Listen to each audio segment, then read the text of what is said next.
તો આપણી સાથે તેજસ્વી છે. તેજસ્વી, આજે ખાસ આપણી ક્યાં નજર રહેશે ઓપ્શન રણનીતિ માટે?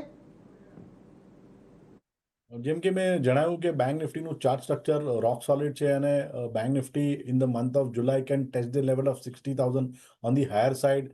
સો આપણે બેંક નિફ્ટીનો જે કોલ છે 59,000નો, જે હમણાં 705 710ની આજુબાજુ ટ્રેડ કરી રહ્યો છે, એ એક ડિપમાં ખરીદી કરવાની રાય રહેશે.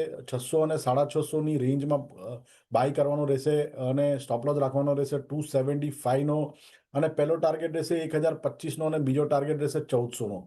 ઓવરઓલ બેંક નિફ્ટીનું સ્ટ્રક્ચર પોઝિટિવ છે અને અમને લાગે છે post the expiry bank Nifty will outperform the market અને it can test the level of 60,000. So July મહિનાનો જે 59,000નો કોલ છે એ બાય કરવાની સલાહ રહેશે ડિપમાં.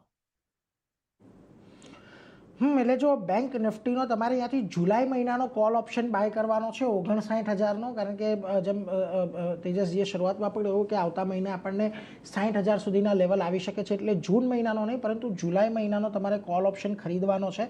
ઘટાડે ખરીદદારી કરજો, 600 650ની વચ્ચે મળે છે ત્યારે 275નો સ્ટોપ લોસ અને 1,000 અને 1,025 અને 1400 સુધીના લક્ષ્યાંક આવી શકે છે. એટલે એક વખત આ એક્સપાયરી રિલેટેડ ટ્રેડ પતી જાય ત્યારબાદ બેંક નિફ્ટીમાં એક રેલી આવે એવી અપેક્ષા છે, એટલે એના પર એક ફોકસ ચોક્કસથી રાખીશું.